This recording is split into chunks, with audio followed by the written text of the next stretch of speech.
Hi there, this is my lock, and this is a Squire 770 brass bodied padlock.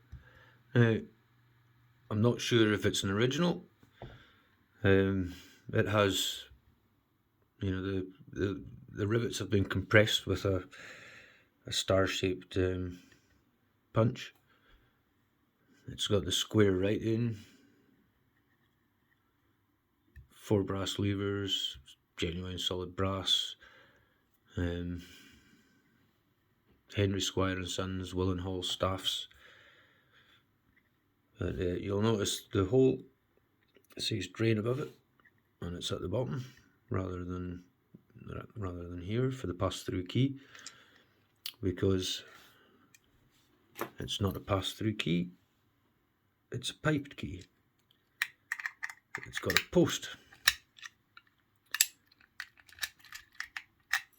It's an 8 gauge post. So that's normally found on the sort of older Squires, and the newer ones have the pass-through keys. So my alarm bells are ringing because the brass is in such good condition. So I would have expected a pass-through key. So I don't, I'm not familiar enough with my Squire lever locks. I'm trying to collect, the 220, 440, 660 and their brass counterparts.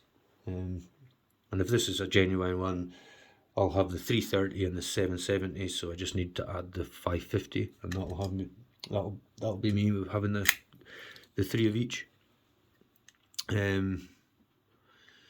So yeah,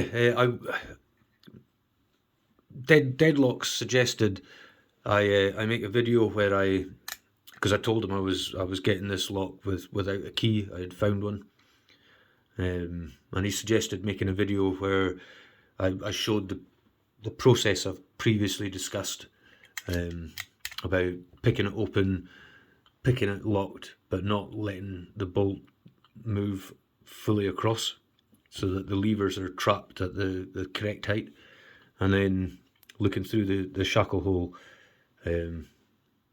decoding the lever heights, and then making a key. So I was going to do that, but I've had a bit of a problem with this lock. I picked it open, and in the process, I broke my tensioner. So I had to wait till today to make a new one. I had to thin down the tensioning post thinner than I would normally like, because any thicker than that and I'm catching lever number 4.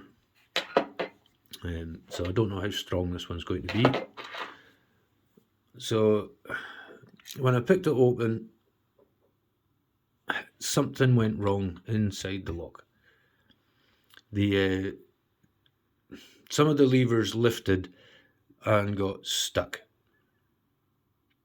and lever 3 got stuck at such a height, pretty much at its maximum travel, and it wouldn't drop back down again. So I gave it a good squirt of releasing oil, penetrating lubricant, left it overnight, and it was still like that today when I got home from work. So I was messing about with it, trying to, I had a key that's cut to fit, but not bitted, and I was not that one. Where does it? Yeah, it's somewhere. But yeah, it wasn't bitted, so it would lift all the levers right up, and I was hoping that I would be able to jostle the stuck levers and get them to drop back. That wasn't working, and then I was just handling the lock and I heard click, and I looked in and the lever had dropped.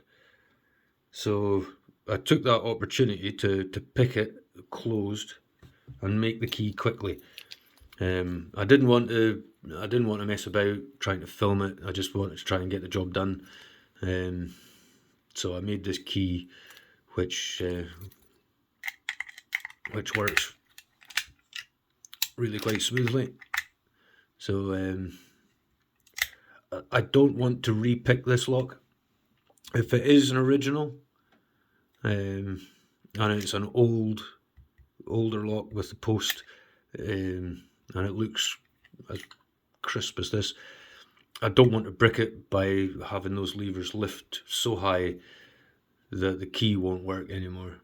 You know, because if the levers are so high that the bitting doesn't touch them, then the key won't work. Lever 4 still won't drop all the way down.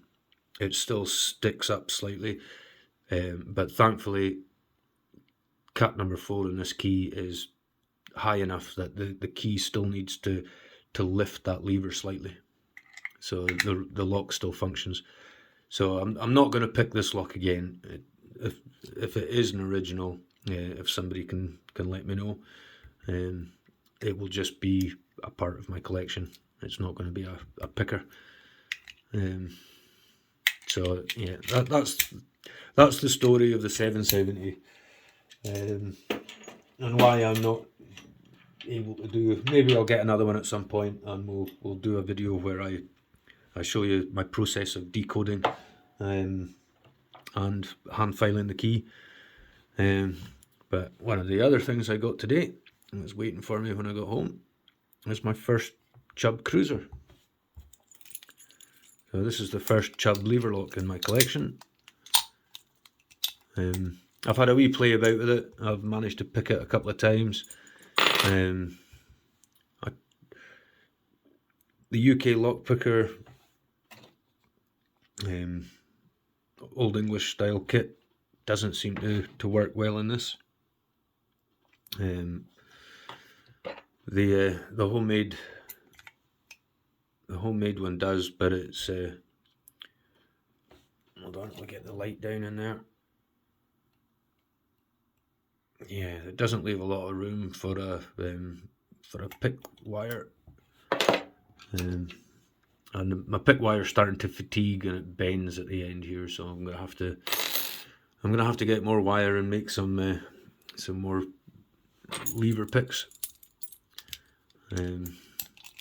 But I have picked it a couple of times. It definitely has false gates. I can find them, no bother. The date code on this is hard to make out, but it looks like 983. I don't think that's an 8. It could be an 8, but so it's either an 88 or an 83. But yeah, my first Chubb. So there's that.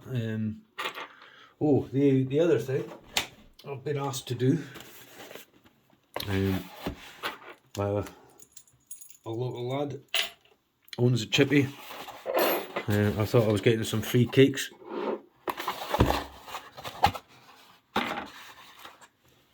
But, he's asked me if I can make a key for his old safe lock.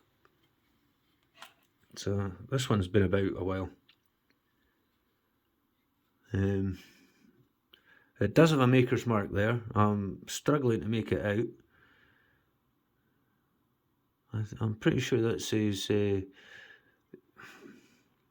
J.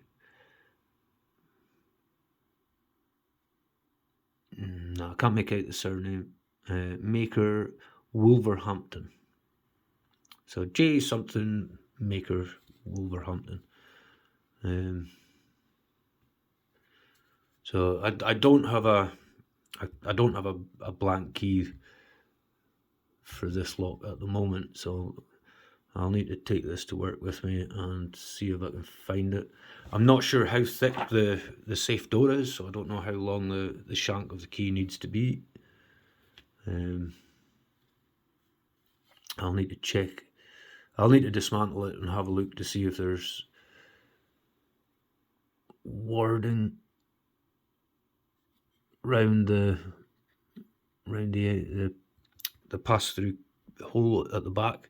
If there's a raised lip, then I'll need a blank with a wee cutaway at the bottom. It doesn't look. I'm not seeing. Oh, or do I? I'll need to check to make sure that there's no wording in there.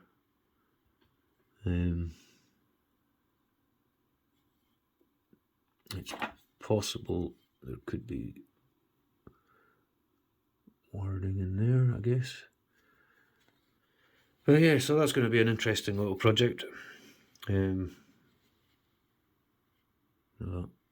I'll keep you informed about how well or how badly that goes. In fact, if you never hear about it again, it's probably gone badly. So there we go. That's some upcoming little projects. That's safe lock, and I expect a video fairly soon of me picking the Chubb Cruiser. So just want to say thanks everybody. Thanks for watching. Have a good one. Cheers.